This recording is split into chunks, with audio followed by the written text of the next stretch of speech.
say 457 million.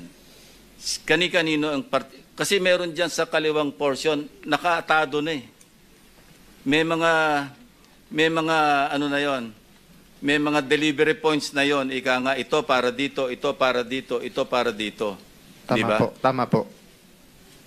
So pwede mo masabihin at least for once magsabi ka ng totoo para plus mo nga uli yan. Yan. Kanino yung nasa foreground, yung mas malapit dito? Para kanino yun? Lahat po, totally, hindi ko po matandaan. Pero meron po akong, yan po kasing papel po, nasa lower right portion yung po ng green. picture.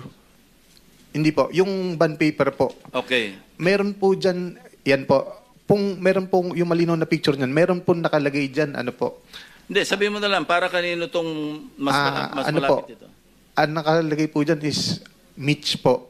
Kung hindi po na maling pagkakatanda ko, ang sabi po dyan ni boss, para po kay Mitch Kahayon po yata yun. Sino yan? Hindi ko po siya kilala personally, Your Honor. Hindi po talaga.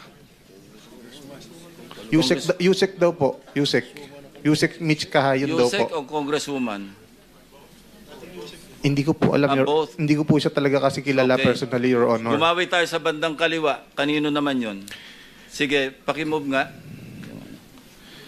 Alam mo, this is getting very interesting, pero nakakagalit. Opo. Mas nakakagalit pag nagsisinungaling ka ng harap-harapan. Your Honor, sinasabi ko po lahat ng nalalaman ko. You know, wag mo kami lulukoyin kasi Hindi po. kalahati ng karir ko, nag-iimbestiga ako eh. Nag-i-intelligence work ako eh. Huwag mo ko lulukohin. Hindi sige, po. yung susunod. Yung sa kaliwa, yung mas konti, kanino naman. Magkano yung sa tansya mo? 1, 2, 3, 4, 5... 16 million para kay... Your Honor, ang specific po na makakasagot ng mga... Hindi na, sinagot mo na kanina eh. Apo. Alam mo na eh. I mean, yung... 16.5 million para doon sa sinabi mong pangalan. Yung full name nga, sabihin mo, for the record. Ang nakalagay po kasi doon sa may paper na yun, nasa lower right, is Yusek Mitch. Ang naalala ko pong binanggit ni Boss Henry dyan is Yusek Mitch Kahayon po. Ng? Hindi ko po alam, Your Honor. Hindi ko po siya kilala talaga personally.